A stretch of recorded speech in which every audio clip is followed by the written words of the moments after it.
I am Jason Abraham, the Shadow Teacher 33, and I've done videos before on fake gurus and cult leaders. And again, my channel, this Shadow Teacher 33 channel, had a different name originally, but it initially started as a parody of a fake guru. If you go and you watch my first video, it's essentially a parody of a fake guru.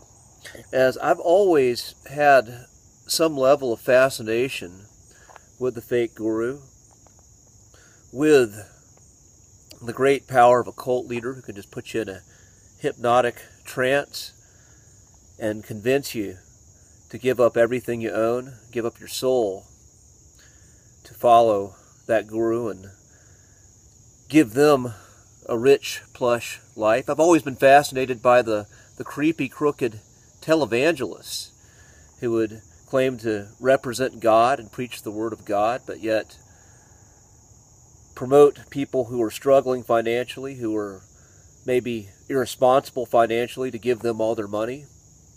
I've always been fascinated by this dynamic. And I'm not going to talk about the cult leader so much, but I want to talk more about the dynamic of people, of us.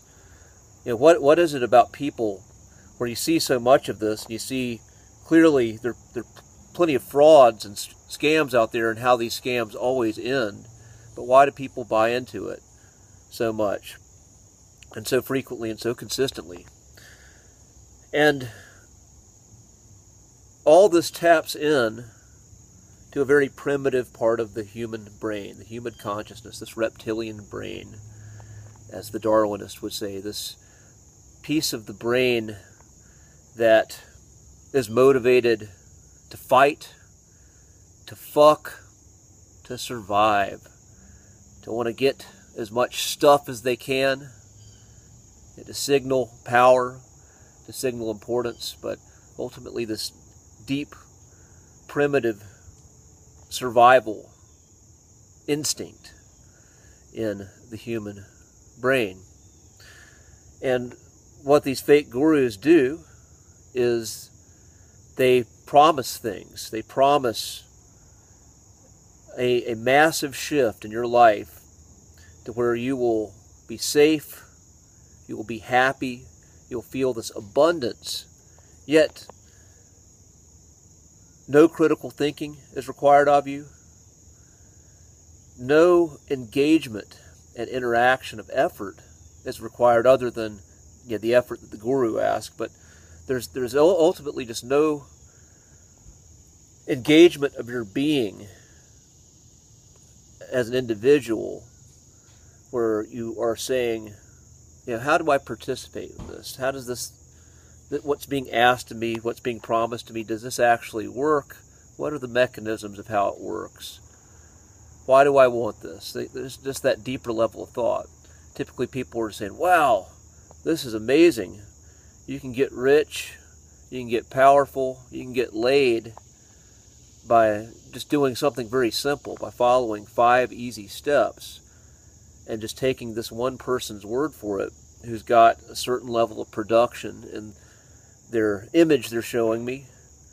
I remember, I think Don Lapre, back in the 90s, when I'd be in college and stay up, and he'd be on television, and I'd watch his infomercials, and there'd always be, I think he'd be on yachts, and there'd be girls behind him, and they're always showing you cash. They're always letting you see all these things, signaling. So the brain, our brain, which responds more to images, but it does respond to words and sounds. He's giving you both. He's giving you the image, and then he's giving you very quick, simple phrases that trigger that emotional reaction. So in a person's consciousness, our own need, our own desire for that simply is a potential trap to falling prey to a guru. This also works with advertising. I say the systems of the matrix work the same way as a cult leader and a guru.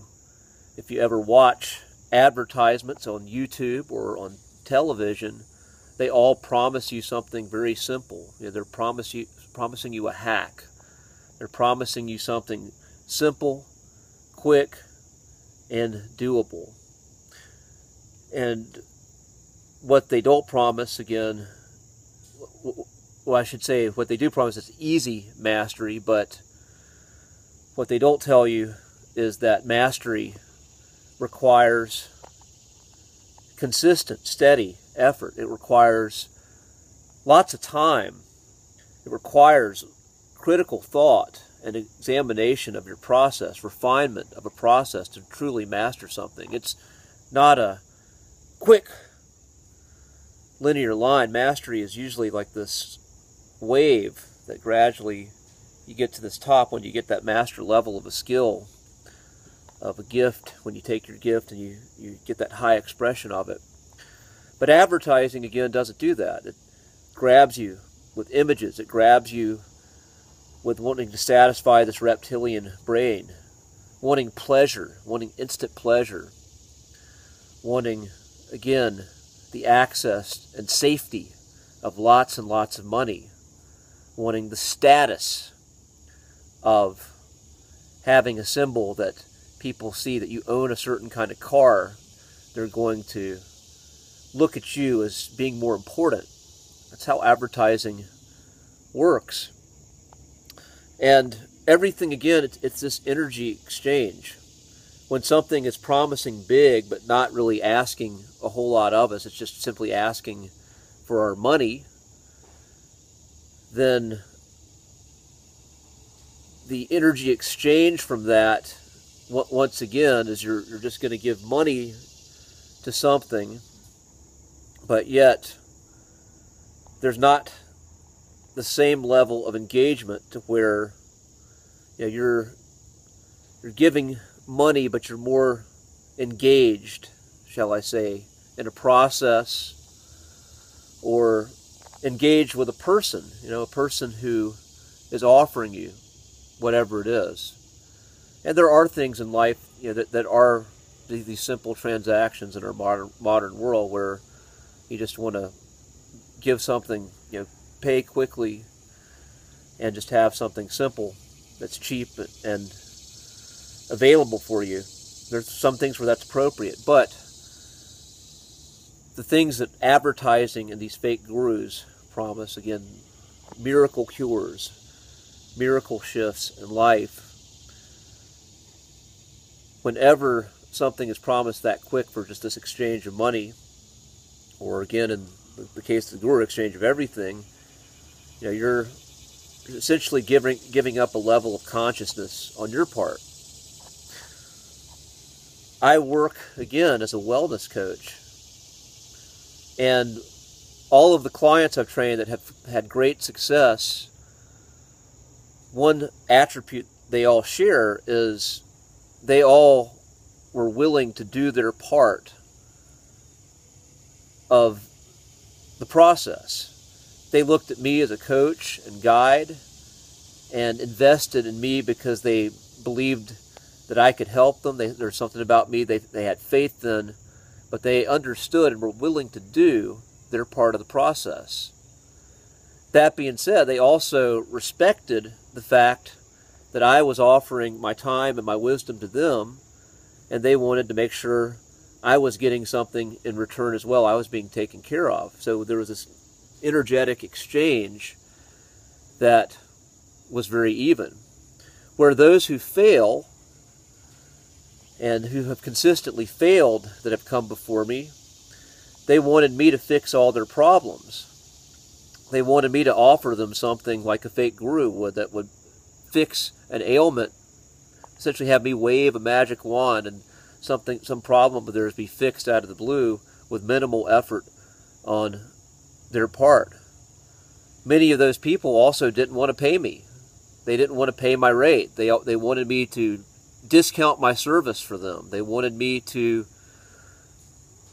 they would always be haggling about price. So they wanted something cheap, and they didn't want to put a lot of effort into it.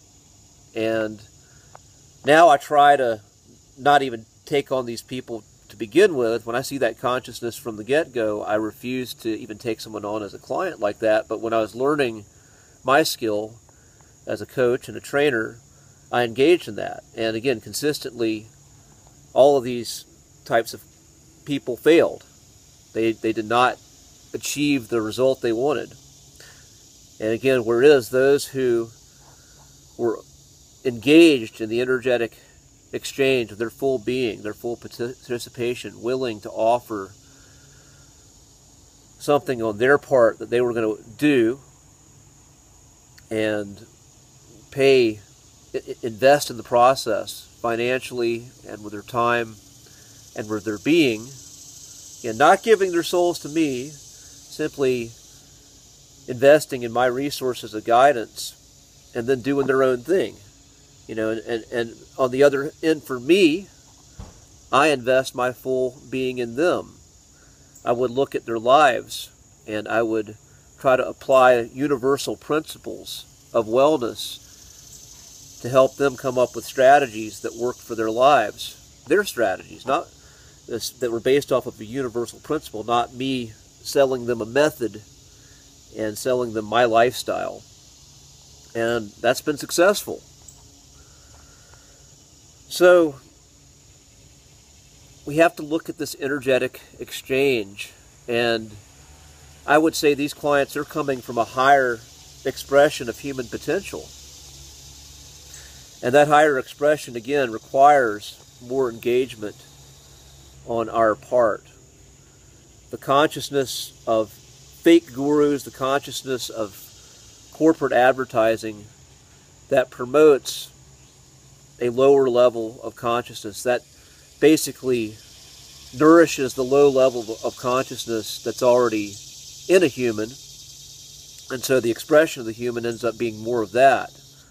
Whereas a human that is going into something with full engagement of their being, they get a higher result. They're willing to put the time into the effort, invest the money in the right energetic direction, in the right energetic exchange, and they get the result.